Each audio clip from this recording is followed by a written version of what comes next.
JEE mains के paper में आया हुआ ये गंदा सा क्वेश्चन ज्यादातर बच्चों ने शायद इग्नोर कर दिया होगा, और जिन बच्चों ने ट्राई किया होगा गलती से भी अगर उन्होंने इसे जनरल मेथड से किया होगा तो उनका पेपर में उल्टा इस सवाल ने लॉस करवाया होगा। बिकॉज रोटेशन की मदद से ये 50 टू 60 सेकेंड्स में सॉल्व हो सकता है, और जनरल मेथड से जाओगे तो ये 2 मिनट से 3 मिनट तक भी ले सकता है। वीडियो के मिडिल में हम इस सवाल को सॉल्व कर रहे होंगे। हाल फिलहाल आगे बढ़ते हैं। इस गंदे से फिगर और मेस्ड अप एक्सप्रेशंस को ध्यान से देखो, थोड़ी ही देर में ये तुम्हारे लिए ऑब्वियस बनने वाले हैं। कॉन्सेप्ट क्रंच के इस एपिसोड में ज्यादातर बच्चों ने रोटेशन को वोट दिए बिकॉज ये ज्यादातर लोगों के लिए हार्ड होता है, तो इस बात के बहुत चांसेस हैं कि तुम्हारे फ्रेंड सर्कल में बहुत सारे बच्चों को इसमें कंफ्यूजन रहता होगा। तो इसको अभी अच्छे से पढ़ लो और कल जाके अपने सभी दोस्तों के सामने कूल बनना। बट उसके लिए पहले थोड़ी तपस्या करनी पड़ेगी, वो करते हैं अभी शुरू।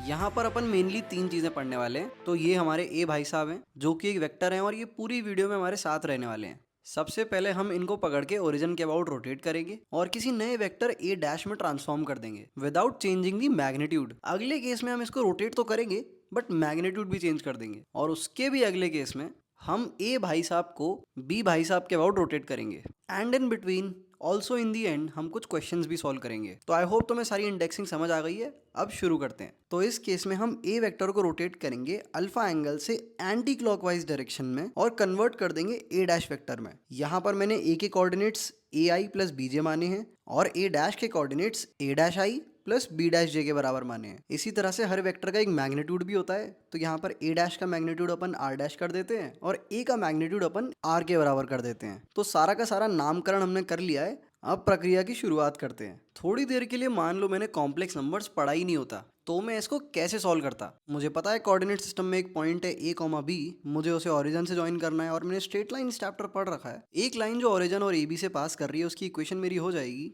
y is equals to B divided by A into X, और यहाँ पर इस लाइन का tan theta that is slope b by A के बराबर है। और मेरी जो फाइनल लाइन है रोटेशन करने के बाद उसका एक्स एक्सिस से एंगल हो जाता theta plus alpha and the slope will become tan of theta plus alpha. उसके बाद मैं ओरिजिन से ए और बी की डिस्टेंस कैलकुलेट करता जो कि मेरी under root of A square plus B square के बराबर आती, और अल्टीमेटली मुझको इस फाइनल लाइन पे एक ऐसा पॉइंट निकालना पड़ता जो ओरिजिन से under root of A square plus B square दूरी पे है।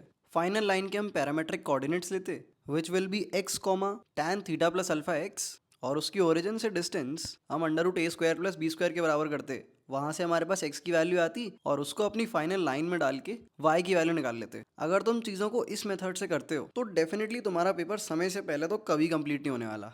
That my friend is the difference between a good student and a good and quick student. सवाल कैसे सॉल्व होता है सिर्फ ये इंपॉर्टेंट नहीं होता, बट क्या उसको सॉल्व करने का सबसे शॉर्टेस्ट तरीका है ये भी बहुत ज़्यादा इंपॉर्टेंट होता है, and specially in coordinate geometry. अब मैं यहाँ पे इंट्रोड्यूस करने वाला हूँ कॉम्प्लेक्स नंबर भाई साहब को, और देख के तुम्हें मज़ा ही आ जाएगा कि कितनी आसानी से एक छोटे से फॉर्मूले की मदद से हमने ये गंदी सी प्रोसेस को समराइज कर दिया। ए कॉमा बी को अपन कॉम्प्लेक्स नंबर के फॉर्म में ब्रेक करेंगे तो वो हमारा बन जाएगा ए प्लस आई बी, जिसको हम ऑयलर फॉर्म में कन्वर्ट कर देंगे और वो हमारा बन जाएगा आर मल्टीप्लाइड बाई ई की पावर आई थीटा, जो हमारा फाइनल कॉम्प्लेक्स नंबर है। हम ये बात जानते हैं कि उसका जो मॉडुलस है दैट इज आर डैश, वो हमारे इस केस में आर के बराबर है और एक्स एक्सिस से उसका इंक्लिनेशन थीटा प्लस अल्फा है। तो फाइनल आंसर जो है हमारा डायरेक्ट आ जाएगा ई की power i theta plus alpha multiplied by r. इसको आर डैश भी लिख सकते हो बट आर डैश और आर दोनों बराबर ही है तो मैं उसको आर ही लिखूंगा। तो जो हमारा फाइनल कॉम्प्लेक्स नंबर आया दैट इज Z1 डैश, उसकी वैल्यू हो जाएगी आर मल्टीप्लाइड बाय ई की पावर आई थीटा प्लस ई की पावर आई अल्फा। अब इस अल्फा की जगह पर तुम कोई भी एंगल डालोगे उतने ही एंगल से हमारे वेक्टर का रोटेटेड वर्जन तुम्हें मिल जाएगा। इसके बाद डेफिनेटली तुम्हारी आर्गुमेंट वाली मैथमेटिक्स आएगी। अगर तुम डाल देते हो 1000 पाई डिवाइडेड बाई 33 तो तुम्हें क्वाड्रेंट चेक करके इसका प्रिंसिपल आर्गुमेंट भी निकालना पड़ेगा, बट अभी हम यहाँ पर रोटेशन पढ़ रहे हैं and I hope you get the meaning. ये जो अल्फा भाई साहब बैठे हैं इनकी जो वैल्यू डालोगे उतने एंगल से ये भाई साहब रोटेट हो जाएंगे और फाइनल आंसर दे देंगे। इस एग्जांपल को देख के बहुत सारे बच्चों को लग रहा होगा कि इतना भी मुश्किल नहीं है, तो कॉम्प्लेक्सिटी को थोड़ा स्केल करते हैं और इस बार हम वेक्टर का मैग्नीट्यूड भी चेंज करेंगे। कहने का मतलब अनलाइक लास्ट केस हमारा इस बार आर और आर डैश बराबर नहीं होने वाले, इसीलिए यहाँ पर अपन यूज करेंगे यूनिट वेक्टर एनोलॉजी को। किसी भी वेक्टर को अगर उसकी यूनिट वेक्टर में कन्वर्ट करना है तो सिंपली उसको उसके मॉडुलस से डिवाइड कर दो। आई होप यूनिट वेक्टर का मतलब तुम जानते हो, एक ऐसा वेक्टर जिसका मैग्नीट्यूड 1 है। वेक्टर्स की दुनिया में इसको काफी ज्यादा यूज किया जाता है जब हमें वेक्टर की सिर्फ डायरेक्शन से लेना देना होता है, ना कि उसके मैग्नीट्यूड से। तो कैलकुलेशन को आसान करने के लिए बिकॉज हमको सिर्फ डायरेक्शन चाहिए, हम उसी वेक्टर की डायरेक्शन के अलॉन्ग जिसका मॉडुलस कुछ गंदा सा 4 5 6 7 8 9 10 √3 √5 हो सकता था, एक सिंपल से मैग्नीट्यूड 1 वाला वेक्टर ले लेते हैं।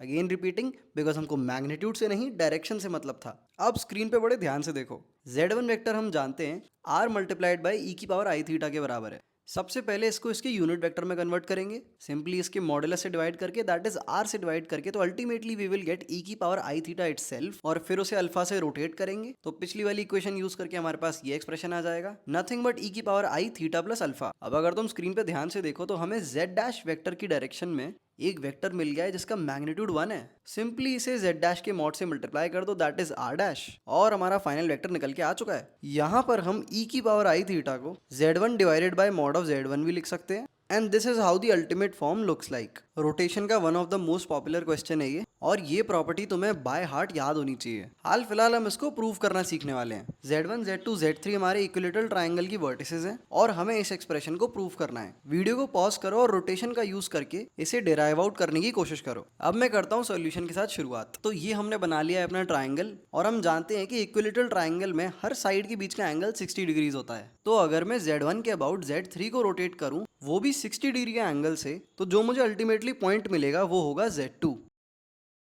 सिमिलरली अगर मैं z2 को रोटेट करूं z3 के अबाउट 60 डिग्री एंगल से एंटी क्लॉकवाइज डायरेक्शन में, तो मुझे मिलेगा z1। इन दोनों के करस्पॉन्डिंग हमारे पास दो इक्वेशंस आ गई हैं। ध्यान रखना यहाँ पर जो नीचे मॉड वाला पार्ट है जो हमने फॉर्मूला में देखा था उसको मैंने इंक्लूड नहीं किया है, बिकॉज यहाँ पर हम वेक्टर का जो मैग्नीट्यूड है उसको चेंज नहीं कर रहे हैं, तो ये वाला पार्ट दोनों तरफ से क्रॉस कैंसिल हो जाएगा। एक और बार इस फाइनल इक्वेशन को ऑब्जर्व कर लो, z3 माइनस z1 वेक्टर को हमने 60 डिग्री से रोटेट किया और हमें z2 माइनस z1 मिल गया। आई होप थोड़ी सी रिलेटिविटी बिल्ड हो रही होगी, थोड़े बहुत और सवाल लगाओगे तो you will get used to of it. इन दोनों इक्वेशंस को हम डिवाइड मार देंगे और अल्टीमेटली हमारे पास ये एक्सप्रेशन आएगा। फर्दर मल्टीप्लिकेशन परफॉर्म करेंगे तो जो हमारी इक्वेशन प्रूव करने के लिए हमें दे रखी थी वो मिल जाएगी, and that's how this property was supposed to be proved. Star mark कर लेना इस प्रॉपर्टी को, बिकॉज कई बार ये डायरेक्टली भी यूज हो सकती है।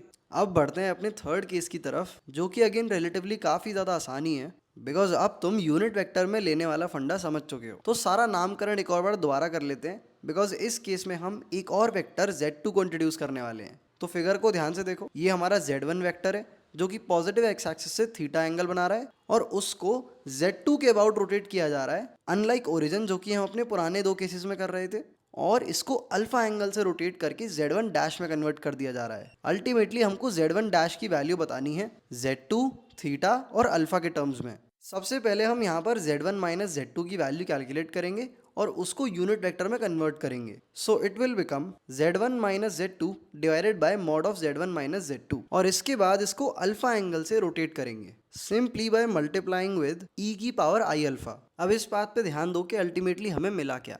हमें एक यूनिट वेक्टर मिला जो कि हमारा z1 डैश माइनस z2 की डायरेक्शन में था। तो अपने फाइनल कॉम्प्लेक्स नंबर को निकालने के लिए हम इस एक्सप्रेशन को इक्वेट कर देंगे z1 dash minus z2 divided by mod of z1 dash minus z2, और ये जो हमारी फाइनल इक्वेशन बन गई है, यहाँ से हम z1 डैश की वैल्यू कैलकुलेट कर सकते हैं, गिवन दैट कि हमें z1 की वैल्यू दे रखी हो, z2 की वैल्यू दे रखी हो, एंगल अल्फा दे रखा हो, और z1 डैश माइनस z2 का मॉडुलस भी दे रखा हो, जो कि z1 माइनस z2 के मॉडुलस के बराबर भी हो सकता है, बट ना भी हो तो भी हम अपना आंसर फाइंड कर सकते हैं अगर हमें कोई और मॉडुलस दे रखा है, जैसे कि देखने में ये केस। ऑलराइट, तो तीनों केसेस के फॉर्मूलाज हमने डिराइव करना सीख लिए हैं, और ये लास्ट वाला थोड़ा सा कुछ बच्चों के लिए कॉम्प्लिकेटेड हो सकता है। दैट इज वाई अगर थोड़ा सा भी इसमें कंफ्यूजन रहा है तो आई वुड सजेस्ट कि कॉपी पेन निकाल के जो बात मैंने बोली है उसको दोबारा देखो और लिख लिख के चलो। इस बार इस क्वेश्चन में हमको दे रखा है z1, z2, z3 एक ट्राइंगल की वर्टिसेस हैं और ये तीनों एंटी क्लॉकवाइज डायरेक्शन में अरेंज्ड है। z0 इस ट्राइंगल का सर्कम सेंटर है, तो सर्कम सर्कल भी बना ही लेते हैं, और हमसे इस गंदे से एक्सप्रेशन की वैल्यू पूछी है। I would recommend you to pause the video and try it, और अगर इसको ट्राई करने में ज्यादा टाइम लग रहा है तो दोबारा से जाके थ्योरी को रेफर करो, बट इस सवाल को खुद से ही सॉल्व करने की कोशिश करो, बिकॉज हमें क्लियरली पैटर्न्स नजर आ रहे हैं। इन दोनों एक्सप्रेशंस को अगर ध्यान से देखोगे तो रोटेशन वाले फॉर्मूला से रिलेटेड कुछ कुछ चीजें हमें याद आ रही होंगी। ऑलराइट, अब मैं करता हूँ इसके सोल्यूशन के साथ शुरुआत। सबसे पहले हमारे ज्योमेट्रिकल फिगर को नोटिस करो। अगर मैं z0 को b, a और c से ज्वाइन करूँ तो ये वाला एंगल मेरा 2a के बराबर होने वाला है, और ये 2c और ये 2b। ये हमारी बेसिक सी प्रॉपर्टी होती है जो सभी को याद होनी चाहिए। अब हम इन तीनों वेक्टर्स पर रोटेशन परफॉर्म करेंगे। यहाँ पर ध्यान से ऑब्जर्व करो, z2 वेक्टर को अगर मैं z0 के अबाउट रोटेट करूँ सच दैट कि अल्टीमेटली मुझे z1 मिल जाए। ये मेरा z0 है, ये मेरा z2 है और ये मेरा z1 है, और इनके बीच का एंगल थीटा जो कि हम जानते हैं 2c है। बट यहाँ पर ये रोटेशन अपन क्लॉकवाइज कर रहे हैं तो हम एंगल को नेगेटिव में लेंगे, और एंगल के मैग्नीट्यूड की वैल्यू हम जानते हैं अपने फिगर से, ये 2c के बराबर होने वाली है। नेगेटिव डायरेक्शन में ले रहे हैं तो we'll put it as -2c। The equation will be pretty simple. z1 minus Z not, जो कि हमारा रोटेशन के बाद का फाइनल वेक्टर है, उसकी वैल्यू होगी z2 minus Z not multiplied by E की पावर आई थीटा, जहाँ पर थीटा की वैल्यू -2c के बराबर होगी। अब z2 माइनस जेड नॉट को यहाँ डिनोमिनेटर में ले जाओ तो तुम्हारे पास इस एक्सप्रेशन की वैल्यू ई की पावर आई -2c के बराबर हो जाएगी।